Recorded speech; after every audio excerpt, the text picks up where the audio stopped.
Assalamualaikum everyone. Welcome back to our YouTube channel.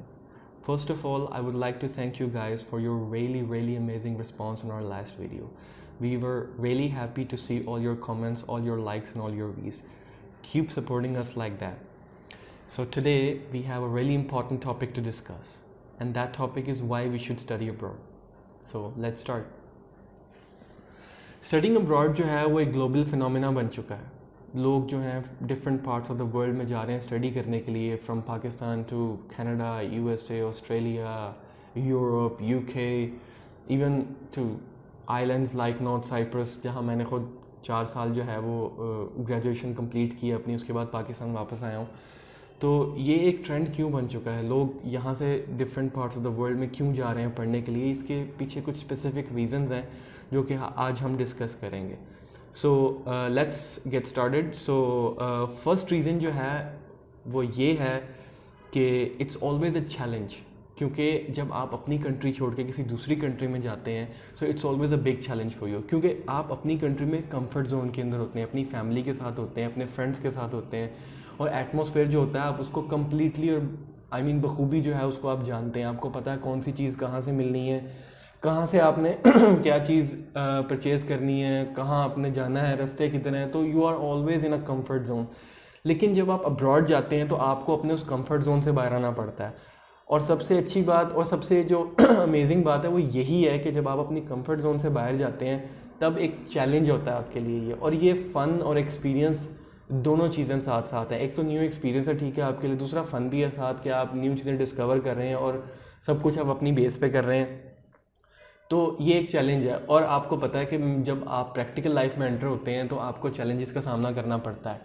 तो ये एक हेड स्टार्ट है आपके लिए. जब आप एक अर्ली एज में जब आप एक चैलेंज को फेस कर लेते हैं, उसके बाद जब आप उस चैलेंज को कंप्लीट कर लेते हैं तो ये बहुत अर्ली एज में आप मैच्योर हो जाते हैं. फॉर एग्जांपल एक बच्चा है, अब वो 18 या 19 साल की उम्र में उसने अपनी एफएससी कंप्लीट की है और उसके बाद वो बाहर चला जाएगा. तो सबसे अच्छी बात ये है कि वो 22-23 तक वो ग्रेजुएट हो जाएगा, और ग्रेजुएट होने के बाद वो एक मैच्योर इंसान हो जाएगा जिसको पता है कि मैंने सर्वाइव कैसे करना है अपने आप पे. और ये चीज़ जो है जब आप अपनी कंट्री में होते हैं तो रेयरली ये चीज़ आती है, क्योंकि आपको पता है कि यहाँ पे जॉब अपॉर्चुनिटीज़ कम है, बहुत कुछ जो है वो एडमिशन्स नहीं मिलते कई दफ़ा आपको, आपके मार्क्स लो होने की वजह से मेरिट सिस्टम बहुत अजीब है.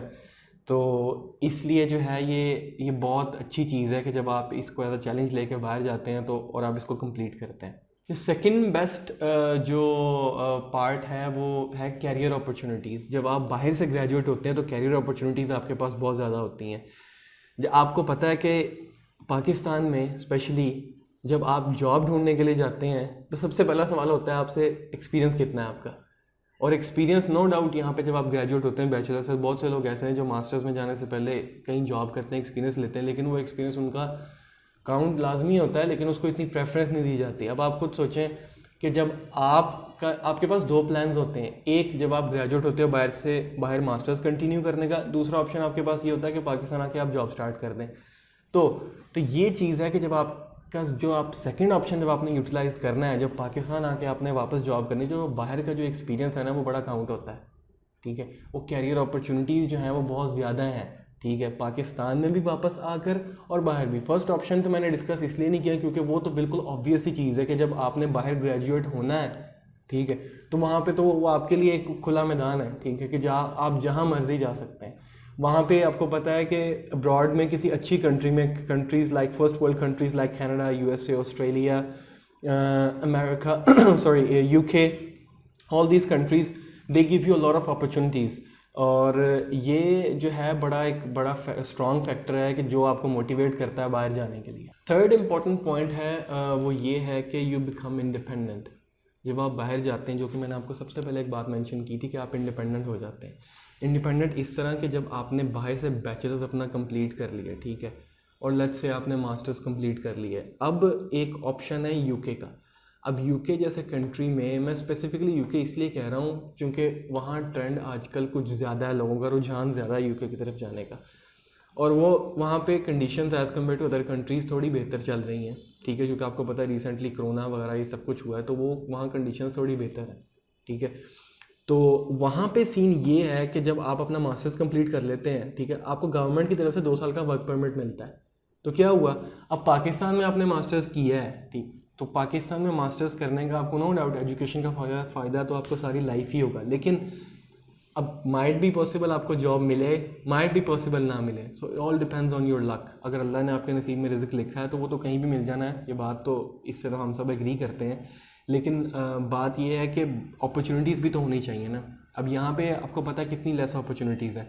बाहर ये है कि 2 साल का वर्क परमिट मिलता है। अब 2 साल का जब आपको वर्क परमिट मिल गया तो आपने जितना स्पेंड किया है अपनी एजुकेशन के ऊपर, more than it, way more than it, you can earn it back. आप उसको वापस अर्न कर सकते हैं जितना आपने किया, उससे कहीं ज़्यादा भी अर्न कर सकते हैं।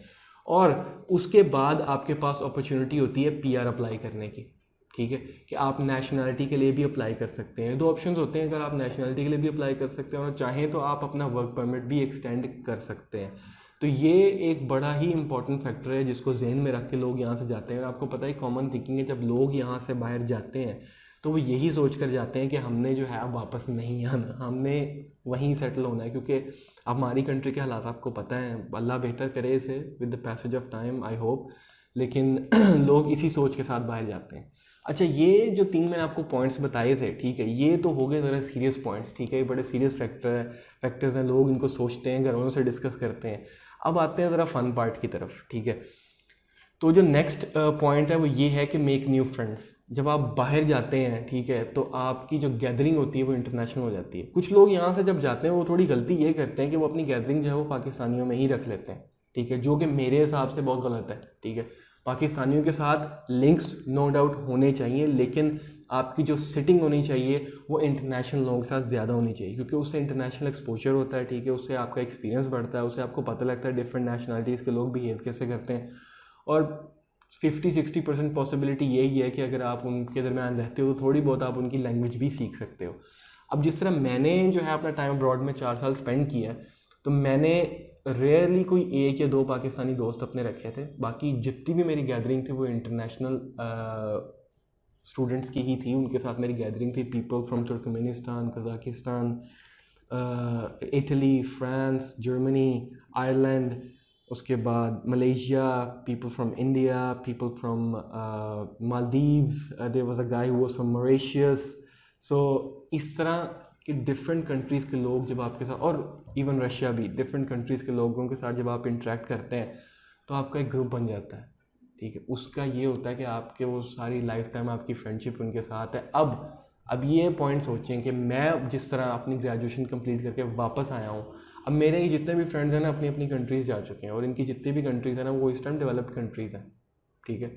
अब मुझे कहीं जाना है किसी कंट्री में, ठीक है, मैं यहाँ से चला जाता हूँ, वहाँ मुझे हेल्प आउट करने के लिए कोई ना कोई बंदा पहले से मौजूद होगा। चार्म होता है हर बंदे को इंटरनेशनल ट्रैवल का, ठीक है। तो आप जब स्टडी अब्रॉड का प्लान करते हैं तो आपके जहन में ये फैक्टर तो लाजमी होता है कि यार इंटरनेशनल ट्रैवल होगा, हम घूमेंगे फिरेंगे, ठीक है, डिफरेंट जगह देखेंगे। तो ये एक फैक्टर बड़ा जो है वो अमेजिंग है। मैं जब स्पेशली ख़ुद जब मैंने प्लान किया था बाहर स्टडी करने का, तो स्टडी के सारे उसके ऊपर यूनिवर्सिटी के ऊपर सर्च करके, सब कुछ सर्च करके, इसकी रैंकिंग वगैरह, अपनी अकोमोडेशन वगैरह, 1 to all सब कुछ डन करके, उसके बाद जो लास्ट फैक्टर था ना, जब जाने से 2 दिन पहले फिर मैंने सर्चिंग शुरू की थी कि वहाँ टूरिस्टिक डेस्टिनेशंस क्या हैं, टूरिस्टिक अट्रैक्शंस क्या हैं।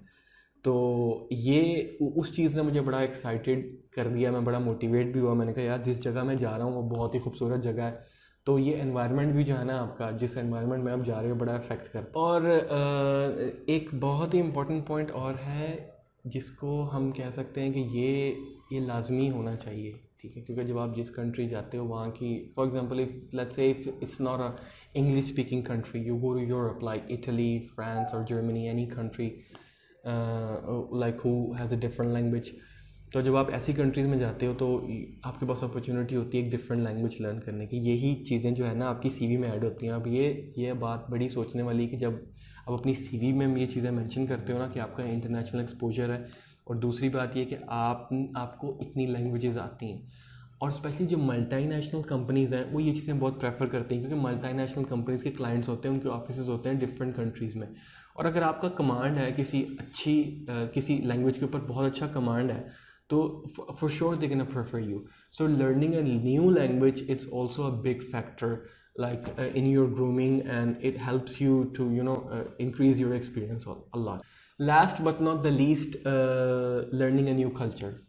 जिस तरह अब मैं साइप्रस गया था, मैंने एक्चुअली मैं नॉर्थ साइप्रस में था, तो जब मैंने वहाँ जाके देखा है उनका कल्चर, उनका trend, it's like 90% similar to the Turkish culture. So without even being in Turkey, I was like able to know everything about the Turkish culture because it's 90% similar. तो ये टर्किश कल्चर था, ये बहुत ही बेहतरीन culture था. उनके अपने special days हैं, हॉलीडेज़ हैं, उनके अपने स्पेशल फेस्टिवल्स हैं, जिसमें 2 फेस्टिवल्स तो मुझे बहुत अच्छे तरीके से याद हैं because it's related to food, और I am a food addict actually. So एक तो पोटैटो फेस्टिवल था, ठीक है, उसमें आपको पोटैटोज़ की डिफरेंट डिशेज़, ये पोटैटो कलेक्टिंग, ठीक है, ये सारा कुछ इनका ये होता है, ये लोकल लेवल पे सेलिब्रेट किया जाता है. और दूसरा है जी ये स्ट्रॉबेरी फेस्टिवल कहते हैं इसे. ये डिफरेंट फील्ड्स में जाके, डिफरेंट फार्म्स में जाके स्ट्रॉबेरी कलेक्ट करते हैं वहाँ से, एक कलेक्टिंग है, ठीक है. और उसके अलावा वहाँ पे एक और फेस्टिवल भी था. एक्चुअली वो उनका लोकल फेस्टिवल नहीं, इंटरनेशनल फेस्टिवल ही है. वो हैलोवीन जिसे आप कहते हैं, वो पाकिस्तान में भी सेलिब्रेट की जाती है, लेकिन नॉर्थ साइप्रस में, मेरी यूनिवर्सिटी में, it's celebrated a bit differently, क्योंकि वो मुस्लिम कंट्री है. वहाँ पे हैलोवीन को पे different, like you don't look like a devil, आपको डेविल की तरह ड्रेसअप नहीं करना होता. वो हैलोवीन यूनिवर्सिटी में इस तरह सेलिब्रेट करते हैं कि आपको अपनी कंट्री के ट्रेडिशनल ड्रेसेस ही पहनने पड़ते हैं. आप अपनी कंट्री को रिप्रेजेंट करो. वहाँ स्पेशल आपको एक स्टॉल लगाना पड़ता है, तो वहाँ पे आप अपने कंट्रीज़ के फूड, जितने भी फूड हैं वो रिप्रेजेंट करो, जो स्पेसिफिक डिशेज़ हैं उनकी.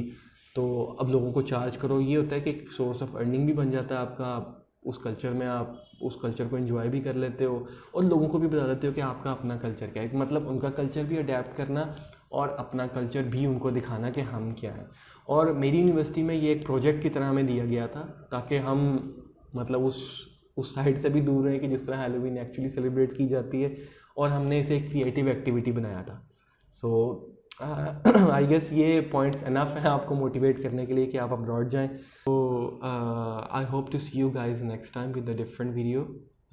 Thank you so much, and keep supporting and keep subscribing. See you next time.